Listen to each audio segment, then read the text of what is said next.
All right, what's up, everybody? Back with another video today.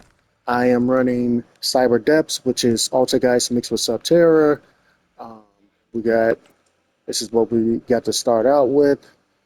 Unending Nightmare, got a Multifaker in hand, and Paratrader. Of course, we put Paratrader face down because we want it to be a surprise, you know, in case somebody starts devising something else. But here we go, and right off the rip, we got Yubel, standard stuff. Tribute, and he's going for Nightmare Pain, of course. But Unending Nightmare, meet Nightmare Pain. This, in my opinion, and I've said this numerous times, this is what makes this deck deadly. Because without this, um, they can't just crash into you and just do all that damage to you. See, it's the same thing with McConko. McConko, they without those equip spells, they're really nothing. And of course, if they are able to get what is it, Hiri or whatever her name is, that card can stop them from being targeted. But you know, Nightmare Pain out in any event.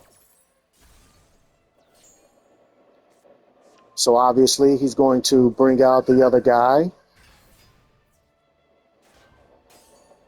He went to attack to see what I was playing, and I skipped his second phase with Parthian Shot,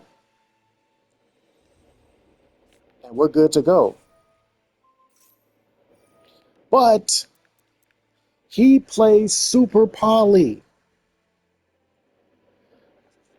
I'm actually, see, so I usually would activate a trap card in the end phase so that I can get Multifaker on the field while their turn is ending. But he's got a Super Poly and he's using it. One thing about Super Poly, I don't consider this a real card. I really kind of don't respect anybody who's really using it.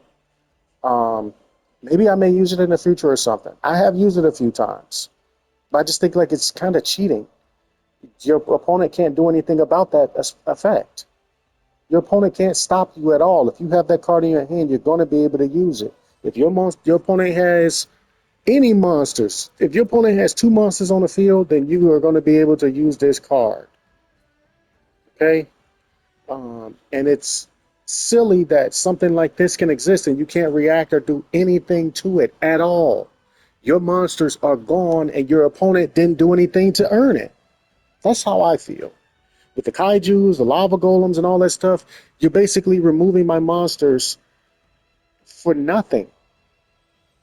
You didn't have to work to do anything to remove my monsters. I just think it's cheap. So he gets one of my monsters and able to bring this out because all he needs is a Yubel monster and any effect monster. So we tried to use Paratrader's effect. He hit me with an Ash Blossom, although I think he should have saved it. Um,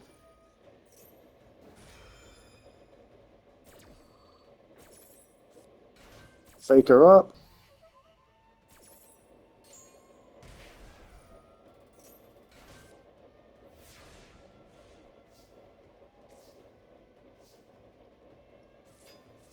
So now we try to destroy the girl and we can't. We didn't want to activate a monster effect because if we did, he was going to take the monster away anyway.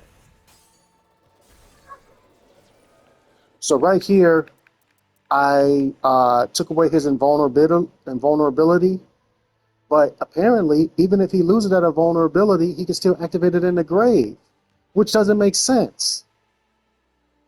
So no matter what, that effect is going off, and if you don't have anything to stop it, then whoever's getting banished, and it burn you for 12.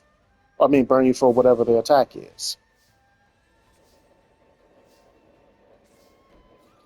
So right now, he's under lock and key with skill drain.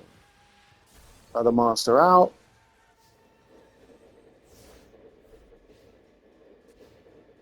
The thing is, they can still activate. See, and I don't like that. I think that's a cheap move too. But whatever, it is what it is. He can't do anything. But the thing is that he can special summon himself from anywhere almost.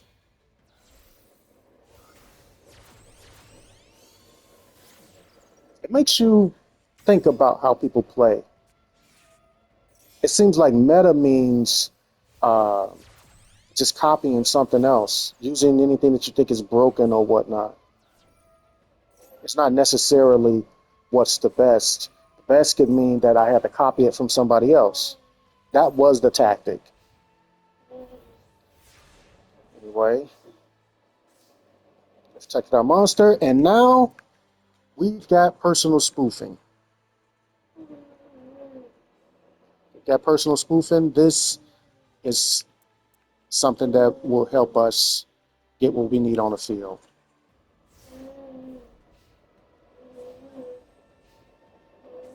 Here we go. Nightmare Throne. Unending Nightmare. He's got another card. I honestly thought that that was skill drain. I mean, not skill drain. Um, I honestly thought he had a impermanence. So now he can special summon his little monsters, but it doesn't matter because they can't attack. They can't do any damage. Now, what he should have did, he should have bought out the other guy in attack position. He might have beat me. So now we're on and popping because as of right now, we're able to activate our effects, and there's nothing he can do about it. We can play through skill drain now. Skill drain means nothing to us anymore. It means nothing to me. Here we go, destroy one. Now he's bringing one back. And we got Faker coming out.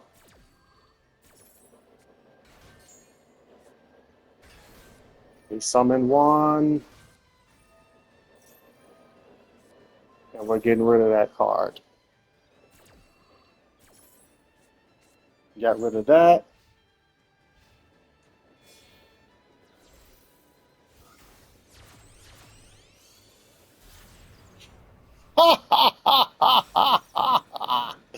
SP Little Knight.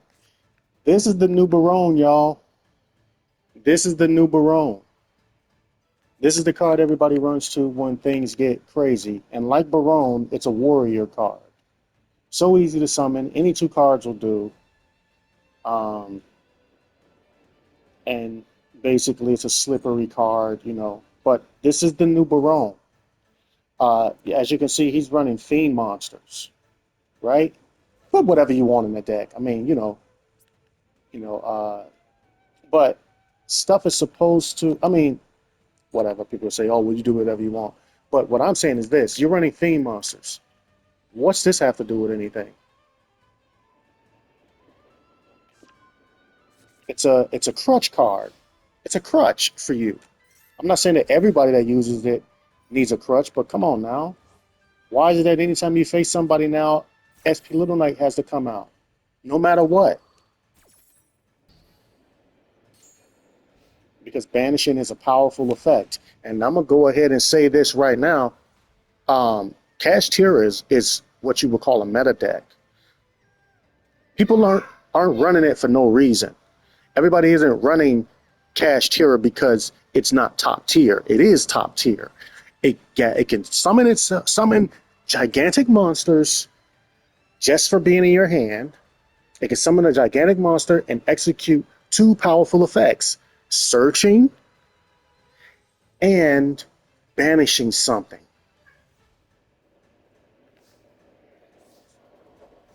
Here we go though. So now we're getting rid of the Faker. We got him now. I mean, we're going full combo. It don't make a difference what he does. His monsters are under the effect of skill drain. Okay? SP Little Knight is neutralized. We're going full combo now.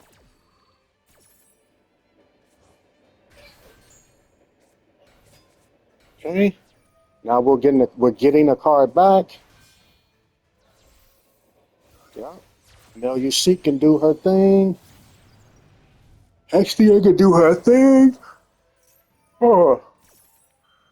Now the only thing about skill drain, Hextia doesn't get the attack increase because any effect that is a continuous effect that or their effects that don't have to be activated, skill drain is still knocking those out. So her effect where she uh, gains attack equal to the original attack for each altergeist monster it points to. So basically, uh, she doesn't get the extra attack, but she can still do her most powerful effects: destroying cards, spell and trap. Here we go. XD out. And now we're getting Prime Banshee.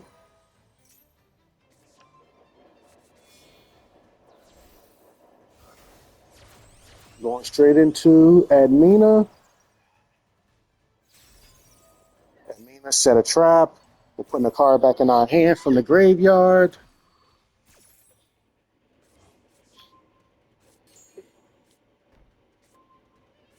Right, revitalization. That's right.